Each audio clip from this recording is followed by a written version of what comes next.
کریں۔ بنیادی طور پہ داڑھی سنن بعض فقہا کا نقطہ نظر سنن عادیہ کا ہے۔ بعض فقہا علماء نے لکھا ہے کہ یہ چونکہ تمام دور جاہلیت کے لوگ بھی، عرب لوگ بھی، سارا کا رواج تھا کہ ہر شخص داڑھی رکھتا تھا بالعموم، تو سنن عادیہ میں ہے بعضوں نے، مگر ہم اس کو سنن ہدا میں سمجھتے ہیں، اس لیے کہ چونکہ حضور علیہ السلام نے اس کے لیے حکم بھی فرمایا، اس کے لیے کہ داڑھی کے بال داڑھی بڑھاؤ اور مونچھیں کٹاؤ، یہودیوں کی مخالفت کرو۔ جب اس کو حکم فرما دیا تو پھر یہ سنن ہدا میں آ گیا، سنن۔ اب صرف جو مقدار کی بحث ہے وہ حضور صلی اللہ علیہ وآلہ وسلم نے ریش مبارک ایک خاص قبضہ تک رکھی، زائد کو کٹوا دیا، اور اس کے لیے اس کو اس سے تھوڑا کم رکھنے کے اوپر حضور نے یہ تو فرمایا بڑھاؤ، مگر قبضہ سے کم رکھنے پر کوئی وعید اور کوئی سخت کلمہ ایک حدیث میں ثابت نہیں۔ میری بات سمجھ گئے نا؟ اپنی حد بیان فرمائی یعنی صحابہ کرام نے کہ حضور علیہ السلام اتنی رکھتے اور باقی سے زائد، تو وہ تو حدیث الٹا زائد کے کٹوانے سے ثابت ہے کہ یہ حد تھی، تو جو زائد رکھ رہے ہیں وہی تو ان پر جانی چاہیے، یا تو نہیں بن سکتی نا بیٹے، وہ تو یہ تو ہمارے لوگوں نے بنا رکھی ہے نا، علماء نے۔ اب علماء پیغمبر تو نہیں ہیں، وہ تو ہم نے کتابوں میں لکھ دیا۔ امتیاز ہونا چاہیے کہ کتابوں نے فلاں بزرگوں نے فلاں علماء نے، سمجھ گیا نا، وہ کہا نے شرائط میں لکھ دیا۔ صورت تو یہ ہے کہ وہ کسی کو تو بتائیں پر ہمیں تو بیوقوف نہیں بنا سکتے، تو شرائط کیسے بن گئیں؟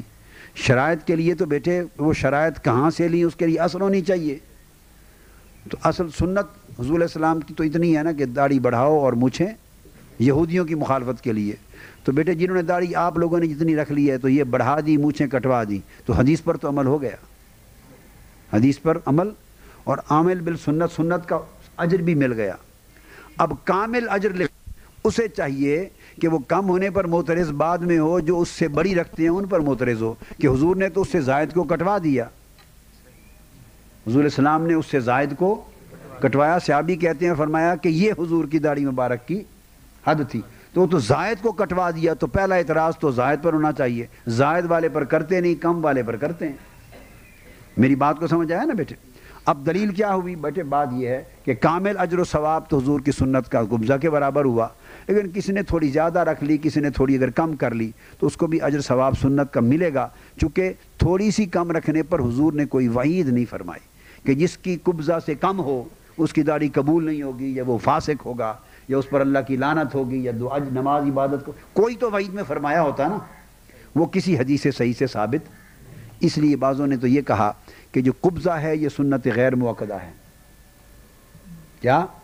وہ کہا کا داڑھی کا رکھنا سنت موقدہ ہے جو کہ حضور کے حکم میں آ گیا۔ اگر سر یہ سنن ہدا میں سے ہے جی ہاں،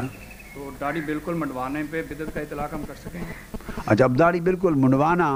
جو ہے اس کو پھر انہوں نے گناہ کہا، اس کو اب اس کو بدعت بھی کہہ سکتے ہیں، مگر بدعت خلاف سنت ہے، بدعت بھی کہہ سکتے ہیں اس کو، مگر بدعت جو سیئہ میں لائیں گے تو یہ مکروہہ بن جائے گی، درجہ بندی بنے گی۔ اب بعض اس کو جب حرام کہتے ہیں ذرا تو اس پر بھی احتیاط کرنی چاہیے، میرا نقطہ نظر ہے۔ کسی چیز کو اعلیٰ حضرت نے ایک قاعدہ بیان کیا، ایک نقطہ بتاؤں آپ، خود اعلیٰ حضرت نہیں، میری جو کتابچہ ہے نا بیٹے، اعلیٰ حضرت کا علمی نظم، اعلیٰ حضرت کا علمی، اس میں نے اس قاعدے کے پورے پڑھے، آپ نے جدول بیان کیے، آپ اس جدول کو پکڑ لیں، اس کے اندر وہ تحقیق کے ساتھ لکھتے ہیں کہ فرض کے لیے کیا شرائط ہیں، سنت کے لیے، واجب کے لیے، موقدہ غیر موقدہ کے لیے پورے۔ اب ان شرائط کو پڑھ لیں کہ حرام کیسے بنتا ہے، اور پڑھ کے تو پھر اطلاق کر کے دیکھ لیں کہ وہ حرام میں آتا ہے یا نہیں آتا، خود قاعدے کو پڑھیں، پھر وہ احادیث لے لیں اور دیکھیں کیا وہ حرام کے دائرے میں چیز جاتی ہے۔ ہمارا بیٹے اور بعض علماء کا طریقہ یہ ہے کہ وہ اصول قواعد کتابی حد تک تو مانتے ہیں، مگر اس کو عملاً علمی باب میں لا کے اطلاق، ہم صرف ان کا اطلاق چاہتے ہیں، اس لیے ہم احتیاط سے بات کرتے ہیں بس، ہم اور اعتدال پہ رہتے ہیں۔ تو لہٰذا اگر کسی نے تھوڑی کم کر دی تو گناہ نہیں ہے، ہرگز نہیں، وہ بھی عامل بالسنت ہے، اسی طرح جیسے جس نے بولو زیادہ رکھ لی،